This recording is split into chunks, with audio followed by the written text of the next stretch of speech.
Check. तुम्ही सगळे कसे आहात?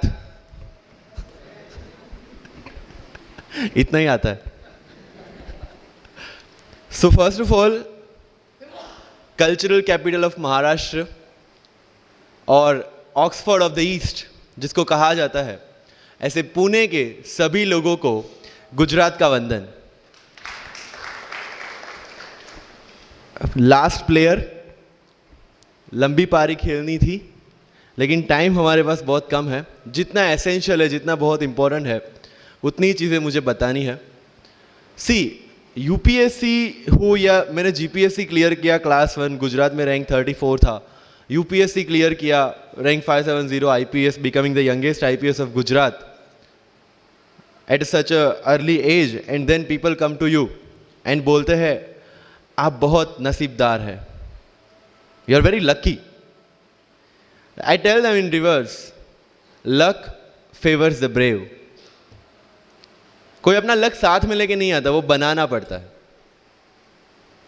अगर आपके पास रिस्क लेने का एटीट्यूड है, सी, मैं गुजराती हूं and we know the business, and business का एक ही फंडा है, higher the risk, higher the profit.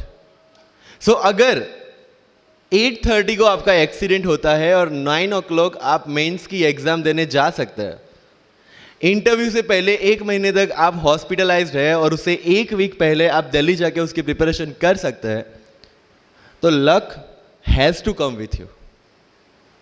उसको आना पड़ेगा और आपको आईपीएस बनाना पड़ेगा. लोग बोलते हैं कि एक्सीडेंट के बाद आप जाके आए एंड ऑल, तो द सिंपल था कि मैं एग्ज़ाम के लिए निकला, मेंस मेरा था, सुबह GS3 का पेपर था. 8:30 को मेरा स्कूटी स्लिप हो गया, मेरा लिगामेंट इंजरी हो गया, लेफ्ट हैंड में इंजरी था, सीट से ब्लीडिंग हो रहा था. लेकिन मेरे पास 2 ऑप्शन थे. मैं खड़ा हुआ, मैंने देखा, okay, my right hand is safe, and I decided I will go to the exam hall and write the exam. मेरे पास 2 ही ऑप्शन थे. या तो मैं वहाँ से उठ के रोने लगूँ, यार मेरे साथ ही ऐसा क्यों हुआ, मेरा एक्सीडेंट हो गया, मेरा मेंस खराब हो गया, और हॉस्पिटल जाओ.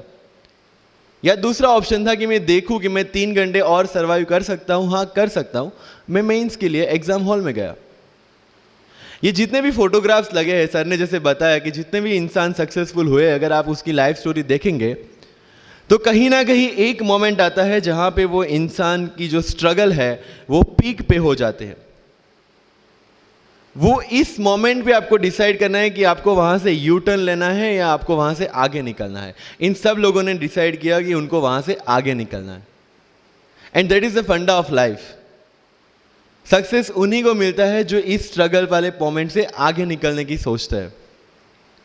जब भी आपको लगे कि आपके सिर पे बहुत मुसीबत है, जब भी आपको लगे कि आप हर तरह से गिर चुके हैं, जब भी आपको लगे कि आपके पास कोई ऑप्शन नहीं है, तब एक चीज आप अपने दिमाग में लाइएगा कि यही मोमेंट है जहां से आपकी तकदीर बदलने वाली है.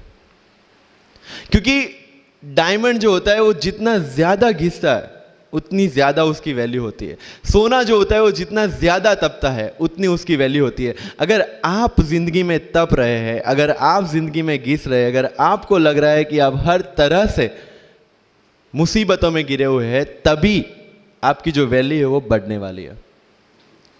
और यही मेरा एटीट्यूड रहा है. लोग बोलते हैं कि तुम्हारी फाइनेंशियल कंडीशन ठीक नहीं थी, पापा इलेक्ट्रिशियन थे, मम्मी हाउसवाइफ थी, डायमंड के कारखाने में काम करती थी, उसके बाद उन्होंने मैरिज में रोटियां बनाने का काम किया और उस तरह से मैं पढ़ा. लेकिन जब मुझे पूछा जाता है कि ऐसी कौन सी चीज़ है आपकी लाइफ में जो आप बदलना चाहते हो, एंड आई सेड नथिंग.